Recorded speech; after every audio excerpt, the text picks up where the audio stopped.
long ride and just couldn't get comfortable no matter how much you adjusted to it? Or have you noticed that different cars can feel different and also, even in the same car, you have a preference for a certain seat? Now, why does that happen? And more importantly, how can it be fixed for every type of body even before building the prototype? Hello everyone, I'm Anika, and this project has been developed under the supervision of Dr. Park and Dr. Zhang and is supported by Hyundai Motors and the University of Michigan Transportation and Research Institute Biosciences Group. This study aims to answer those questions through a data-driven approach to car seat design. So why is this study so important? Seat comfort can impact multiple things, including driver safety, partial fatigue, and customer satisfaction.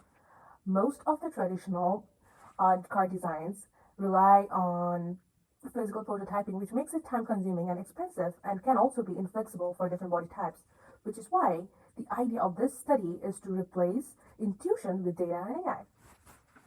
The study began with collection of data, which would be multiple participants who were tested across different types of seats, and the pressure data was calculated using a 40-degree pressure mat for both the back of the seat and the cushion part of the seat. Then, avatars were generated using those 3D body scans to fit multiple participants. The avatars were then used to align the data, which is the 3D body scan, that was collected for multiple participants.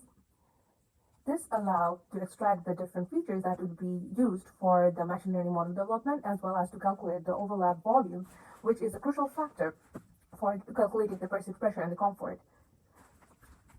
A brief overview to the end-to-end architecture of developing the machine learning model and eventually the comfortability prediction score can be seen in this figure. And as it shows, anthropometric data was used to predict the body pressure distribution, and later it was used to predict the comfortability score. And currently, we are working on improving the comfortability score and eventually deploy it and make it more production friendly before deployment.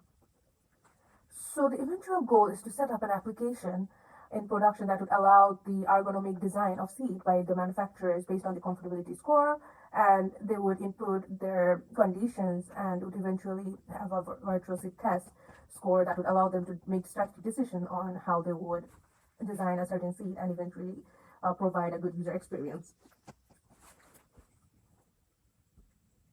Now, moving into the workflow for the body pressure distribution. So this takes in the anthropometric data as we talked about, which would include the seat property, the body characteristics, the type of seat, and the overlap volume that we calculated. And all of these values were input as principal component score, and it was done to reduce the dimensionality. So this algorithm takes in 20 different types of pressure PC scores for the body characteristics, the seat, and the body dimensions, and eventually it would output 20 different pressure PC scores for as the output. And as for the evaluation metric, R squared was used because it is scale independent, and also mean squared error was also used, but to compare the different performances of the machine learning models, we stuck with the R squared value. And while developing the machine learning algorithm and fixing on the ultimate approach, we did have to go through a lot of trial and error, where we tried out different machine learning models and compared them. We tried out deep learning, regression analysis, and others to eventually come to a conclusion that we would be sticking to a hybrid approach, which we will talk about in a little bit. And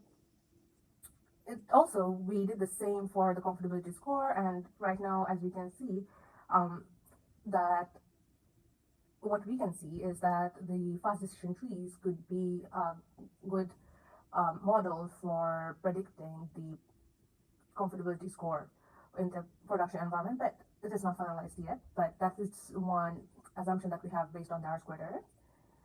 So the comfortability score can be divided, or it is actually divided into 6 different zones, and for each of the different seat property levels. So for the seat back, we consider the top, bottom, and the bolster. And for the cushion, we consider the front, rear, and the sides. And this helps to make the study more granular and make the seat design study more efficient.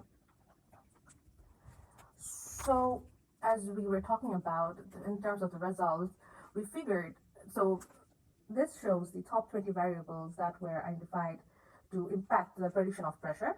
So what it means is, so eventually what we figured is from the list of features that was input into the machine learning model, we used regression analysis to list the top 10 or the top 20 features that impacted the pressure prediction or accuracy. And we came up to a conclusion where we decided for each of the output variable, we would use a separate model to predict them. So eventually, the idea is to have a hybrid kind of approach.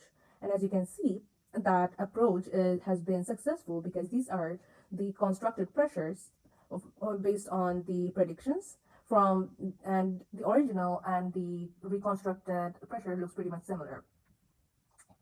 So to conclude, this study combines sensor-based data, ground truth, and AI to produce fast and interpretable and accurate predictions of body pressure distribution and comfortability score, and would help with virtual test of seats and to design more comfortable seats in the process. So hope you enjoyed the presentation, and I would love to answer any queries that you may have, and please feel free to reach out. Thank you so much.